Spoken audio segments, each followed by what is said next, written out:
Mulle kunagi meeldisid Sony Ericssoni telefonid meeletult, tänu millele on mul neid ka päris hea kogus olnud.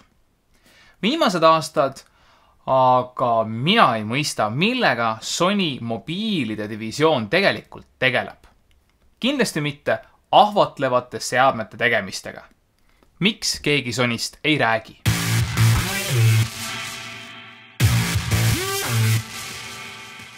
Enne Sony juurde minekut vajuta kindlasti subscribe nuppu. Vaata eelmise nädala videot, et näha, millise väljakutse just teiega koos produtsendile esitame. Praeguseks on tulnud asjalik kogus ideid. Loodan, et ka sinul on väga palju loovaid mõtteid, mis paneksid produtsendi korralikult ropendama. See on XZ3. Kena 6-tollise OLED ekraani, Snapdragon 845 protsessori ja 4 giga RAM-iga.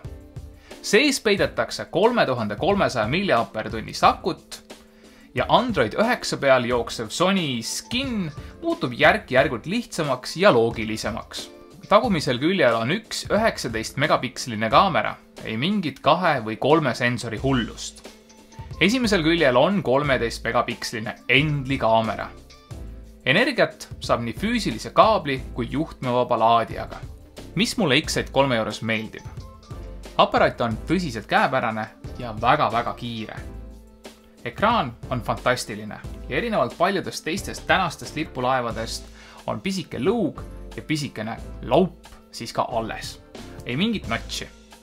Ehituskvaliteet on Sonylikult täiesti super. Ja IP reitingud on alati väga-väga positiivsed. See füüsiline kaamera nupp on lihtsalt suurepärane. See võiks kõikidel tootjatel olla. Kaamera kvaliteedist me hetkel veel ei räägi, aga me paneme terve trobikonna testpilte oma Instagrami, nii et vaata kindlasti Arvutimaailma Instagrami kontot. Jäta ka siia selle video alla kommentaariumisse, millise telefoniga me peaksime nad kõrvutama. On see mõni Huawei, on see näiteks Pixel. Paneme nad kõrvuti, teeme testpildid ja paneme nad Arvutimaailma Instagrami. Nii et jäta kommentaar siia alla. Väljas sellise auto. 2018 aasta Dacia Duster. Muusika või videorütmis vibreeriv mootor on päris põnev. Kindlasti mitte praktiline, aga põnev siiski. Mis mulle ei meeldi? See on XZ2, mis tuli välja aprillis 2018. XZ3 aga napilt 6 kuud hiljem. Iga uus mudel langetab aga eelmise generatsiooni aparaadi hinda päris palju. AR või siis Augmented Reality on tobedus ja praktilised kasutusalad on karbist välja võttes väga limiteeritud. See käib kõikide telefonitootjate kohta, kes selliseid lahendusi praegu pakuvad. Sony toodab täna ehk lausa maailma parimaid sensoreid, aga et jõuda Huawei või iPhone'i tarkvara tasemeni on veel väga pikk tee minna. See aplikatsioon ei kutsu kasutama, mis on kurb. Seade ise on libe ja kõikuv. Aga seadme disain meenutab väga kaugelt 2018 aasta disaini. Aga sellega on ohverdatud kõik Sony iseloomu omadused. Sony mobiilsed seadmed on olnud juba mõnda aega taustal. Aga miks Sonydest räägitakse nii vähe? Päris kindel ei saa olla.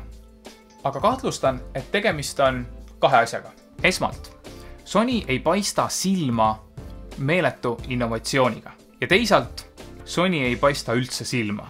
Juhul kui sind hakkas Sony huvitama, siis jätan siia alla tervet trobikonna põnevaid linke. Üks Eesti teenusepakkuja pakkus seda sama Sony koos PlayStation 4-ga.